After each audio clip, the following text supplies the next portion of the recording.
तो महाराज भगवान कृष्ण ने भगवान शिव से पूछा, महाराज ये कौन है, इसको कहां से लाए हो? हरि पूछे हरिश्रो मुख मुड़कत, सखा कहां से आयो है? भगवान शंकर से पूछते हैं कि भे शिव जी इसको कहां से लाए हो? इतना सुनते तो भगवान शंकर चरणों में गिर गए और बोले, मैं जूनागढ़ को वासी कहिए तो शरणागत आए। हे महाराज, ये जूनागढ़ का ब्राह्मण है और आपका अनन्य भक्त है, ये आपकी शरण में आया है। भगवान शिव जैसे सुपास कर दे किसी की, फिर वो स्वीकार क्यों नहीं हो? भगवान शिव के कारण नरसिंह जी को भगवान का मिलन हो गया और मां शिव के वचन सुन करुणा निधि नरसिंह कंठ लगाए है। ये सुनते तो भगवान शंकर आगे बढ़े और जो है नरसिंह जी को कंठ से लगा लिया, बड़े प्रेम भाव से मिले। और महाराज भगवान कृष्ण इतने प्रसन्न हो गए कि तत्काल भगवान ने कृपा करी और नरसिंह बोले, नरसिंह तू मेरा पक्का मित्र है, तेरी मेरी यारी पक्की है आज के बाद में, तू मेरा सका और मैं तेरा सका। अब संकोच मत करना, कोई काम पड़े तो मुझे चिट्ठी लिख देना और एक केदारा राग देता हूं, एक राग है और कुछ नहीं है। केदारा राग गाना, जैसे ही केदारा गाएगा मैं तत्काल हाजिर हो जाऊंगा। यहां से महाराज नरसिंह जी ने अब कहा, भाई अब वापिस जाओ मृत्यु लोक में। नरसिंह का नहीं महाराज, मैं तो वापिस नहीं जाऊंगा। भगवान का नहीं नरसिंह, ऐसा नहीं होता। भगवान शिव की कृपा के कारण तू यहां तक आ गया, नहीं तो यहां कोई आने नहीं सकता। तो भगवान शिव की कृपा हुई तेरे पर। अब तुम वापिस जाओ, तुम्हें मृत्यु लोक में वापिस जाना पड़ेगा, तेरा घर गृहस्थी संभालना पड़ेगा। तुझे लोग खोज रहे हैं, नरसिंह कहां गया, कहीं जल में डूब गया, कुएं में गिर गया, क्या हुआ? तत्काल भगवान ने अपनी योग माया से नरसिंह जी को मृत्यु लोक में पहुंचा दिया, यहां आ गए। लेकिन जो नरसिंह जी ने दृश्य देखा, भगवान से मिलन हुआ, उनको भूल नहीं पाए। वो सुख के क्षण थे ना, उसको भूल नहीं पाए। और महाराज अब बार बार भगवान की याद आए, देखो मेरी दोस्ती भगवान से हो गई, मेरी दोस्ती भगवान कृष्ण से हो गई। आपस में आदत पड़ी पक्की भई पिछाड़, कागद दीजो द्वारिका सावल सा सेलान। भगवान से चलते हुए भगवान ने कहा था, नरसिंह अपनी दोस्ती पक्की है, संकोच मत करना, मुझे कागज देना द्वारका में और मेरा सावल सा मेरा नाम है। भगवान नरसिंह को बिल्कुल खुली छूट दे दी, तो नरसिंह जी को क्यों नहीं आनंद हो। अब नरसिंह जी आ गए उन्हीं भावों में खोए हुए। इतने में ही एक महात्मा की मंडली पहुंची। कोई महात्मा ने चातुर्मास किया, सबके पास में किसी के 1000 रुपए थे, किसी के 2000 रुपए थे, किसी के 3000 रुपए थे। सोचा भाई ये रुपए अपन क्या करें, अपन द्वारका यात्रा कर लेते हैं और यहाँ जूनागढ़ में जमा करा देते हैं, सेठों से हुंडी लिखवा लेते हैं। आज चेक नहीं चल रहा, चेक ऐसे ही प्राचीन काल में जो बड़े बड़े सेठ थे उनमें संपर्क होता था। एक जो है नगर का सेठ दूसरे नगर के सेठ को चिट्ठी लिख देता, भाई इस आदमी ने यहाँ इतने रुपए जमा कराए, आप रुपए इनको दे देना। उसे बोलते हुंडी बोलते थे। तो संत महात्मा सोचा, भाई हम 10-20 महात्मा है, हमारे पास किसी के पास 1000 रुपए, किसी के पास 250 रुपए, किसी के 500 रुपए, तो यह बीच में कोई छीन लेगा, कोई डाकू मिल जाएगा, कोई बदमाश मिल जाएगा। ये पैसे जमा करवा देते हैं, वहां द्वारका में अपन हुंडी से पैसे ले लेंगे। सब महात्मा मिलकर के गए महाराज, या कोई सेठ है क्या? तो मजाकिये लोग और दुर्जन लोग सब जगह होते हो, सब जगह मिल जाते थे। लोग नहीं कहते हैं जा खेड़ा वा चेड़ा, है ना, भले ही मिल जाते, बुरे भी मिल जाते हैं। तो लोगों ने पूछा, बाबा जी क्या बात, कहां जा रहे हो? कहा जी हमको कोई बड़ा सेठ है क्या, यहाँ हमको हुंडी लिखवानी है। सबको मालूम था भाई नरसिंह तो फकड़ हो गया, अब कुछ भी एक पैसा भी नहीं है। लोगों ने मजाक में कहा यहाँ तो सबसे बड़ा सेठ नरसिंह है, चले जाओ नरसिंह पास में।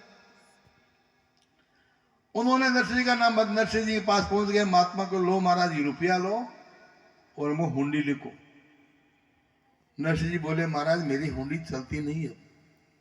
कोई जमाना था चलती थी, लेकिन अब मेरी हुंडी चलती नहीं है, मैं रुपए नहीं ले सकता। महात्मा के क्यों नहीं ले सकते, आपकी हुंडी चलती है, आपका बड़ा नाम, हमने पूछा है, सब लोग बता रहे आपका नाम बता रहे। नहीं महाराज मैं आपको धोखा नहीं दे सकता, मैं झूठ नहीं बोल सकता, आप रुपए अपने पास रखो। जब नरसिंह जी ने पैसे नहीं लिए, वो महात्मा वापिस मुड़े और उधर नरसिंह जी को पैसे की जरूरत बहुत थी। नानी भाई के वहां ससुराल में कोई कार्यक्रम था जिसमें रुपए की बहुत सख्त जरूरत थी, लेकिन फिर भी नरसिंह जी ने मन नहीं डिगाया, कहा नहीं महाराज मैं रुपए नहीं ले सकता। वापिस मुड़े, चौटे पर जो लोग बैठे थे चौराहे पर, बोले महाराज वापिस कैसे आ गए, कि नरसिंह ने रुपये लिए नहीं। अरे महाराज वो बड़ा घमंडी सेठ है। फिर मजाक की दोबारा, बड़ा घमंडी सेठ है, वो रुपए से नहीं लेगा, हुंडी से नहीं लिखेगा, आप तो रुपये उसके साथ में डाल दो और आप रवाना हो जाओ तब हुंडी लिखेगा वो।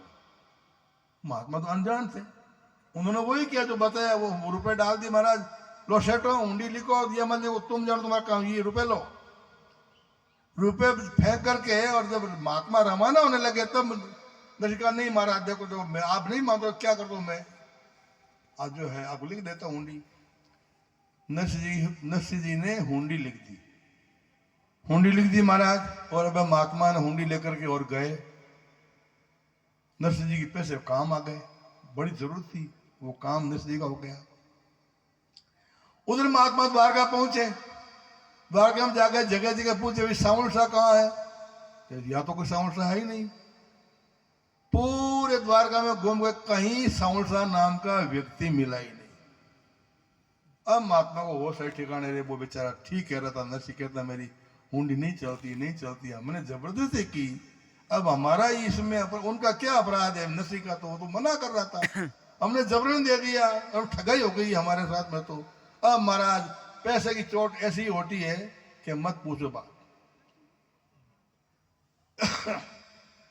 कभी माघ के समय की बात है, एक शेर थे, वो प्रातः काल जो है डोल डाल के लिए बाहर जाते। अब तो सब जगह प्लस की जो है लेटरिंग हो गई, पुराने जमाने में बाहर जाते निपने के लिए। शेर निपने के लिए गए और ये कोई गोसा डकोड़ी अभी उसे वो जो है जमीन कुरे थे, बैठे बैठे निपट ले रहे ना, उसे कोई गोचा मिल गया, गोचा वो जमीन कुरे थे कहीं वहां मिट्टी हट्टी और एक जो है कोई चरू का जो है थोड़ा जो है वो किनारा दिखा, पित्तल का तांबा का चरू। तो उन्होंने और खोदा तो वो चरू पूरा मुंह खिंचा। अरे शटों हो कि तो कुछ है इसमें, कुछ है। शटों ने बड़ी जुक्ति पूर्वक वो चरू खोद करके और अब बड़ी सावधानी लाए कि भाई अब तालाब पर जाऊंगा तो लोग देखेंगे, तो बड़ी सावधानी पूर्वक गए, क्योंकि वो मेला कुचला दिख रहा पुराना चरू था। कोई पूछेगा सेठ जी इतना पुराना चरू कहाँ से ले हो, इतना गंदा, तो कहीं पोल ने खुल जाए, पता नहीं चल जाए। तो सेठ धीरे धीरे जाकर देखा, अब तीर पर कोई भी नहीं, उसमें जाकर के और वो धन में उसमें चांदी वाले सिक्के भरे थे, असरबियां भरी थी, सोना चांदी भरा था, लेकर के और पानी में वो तीर पर जाकर और पानी में डुबो दिया। डुबो करके पानी में उसको जो है मिट्टी से उसको साफ करने लगे, है ना। मारोड़ी बोलूं कहीं भी समझ में आवे, हिंदी को नहीं आवे, आवे ना समझ में। तो महाराज वो चरू जो है बिना साफ करने लग गया कि वो साफ हो जी, जब माता बन मेलो घर जाओ पर किन ठाई नहीं पड़े। अब तीर माते और भी लोग माता बन पानी भरने माते आवे और वे शेर भी ने डूबड़ा चरू ने धोवे साफ करे, मिट्टी लगा लगाए। बी दरमियान जो पानी लियो नहीं वो चरू थोड़ो तो खिसक गयो आगे। अब झापड़ा मेरे तो वो चरू तो हटायो को नहीं। अब सेठा को दिमाग फिर गयो, बटू काफी देर मरी मेहनत करी, वो चरू हाथे नहीं आयो। अब सेठ बटू पागल हो गया, हाय हाय धोता गई धोता गई धोता गई धोता गई धोता गई। अब घरे गया तो सेठ माथा पर पड़ गया कि धोता गई, सेठ गई, धोता गई, धोता गई, धोता गई, धोता गई। अब लोग समझ में कोई भेद आवे, डॉक्टर में पूछे कि सेठ गई, धोता गई, धोता गई, धोता गई। बड़ी मुश्किल हो गई। अब हमारा सेठ आगे बेटा की बहू हुई, पानी भरने की, पानी भरने बीच, क्योंकि पानी जो है शुरू होता है ना तो हाथ में तो भर दे को निकल जो है थोड़ा पानी जो गोडाणा पानी में जवान भरी थे शुरू बा गोडाणा पानी में गई वो शुरू भी के हाथ आयो भाई ऊपर देखो तो मैं भाई समझ गई बा महाराज है बेवड़ो मर लियो अपनो वो घड़ो माता मेलो भी माता बेवड़ो दे दियो और चुपचाप घरे आ गई। अब सेठ आ गए तो चारों मेरे फिरड़ा लोग पूरा मोलो भेड़ो हो गयो और के सेठ में स्वर्ट ये कहते हैं धोता गई, धोता गई, धोता गई, धोता गई। बहु की बात में लिया ही है। हाँ वाह वाह वाह वाह वाह। तो भाई यही है बे महात्मा के अपन दोष कहीं अपा तो है नशी कह दियो मातो रुपया को नहीं। अबे सेठ महाराज बे महात्मा भी हरे हाय राम हे रुपया मारी थी भेंट आई नो का मैं समझो करियो ईश्वरदास जी के मारा तो 2000 रुपया दूसरा रामताराम जी के मारा तो 5000 रुपया। मैं तो जागरण में जातो माने के मारी तो कोई नहीं 1500 रुपया तो मारा ही था। ये आपस में मैं गिनती करे रुपया की इतना रुपया क्या पड़ा। अबे बड़ी मुश्किल हुई महाराज है। अबे महाराज बे सब महात्मा द्वारका के बारे जगह मोटा मोटा पेड़ वहां पेड़ा नीचे भूखा पैसा पड़िया खावा कहीं रुपया होता तो कटी दुकान में जाता कि नहीं दाल बाटी की जीमता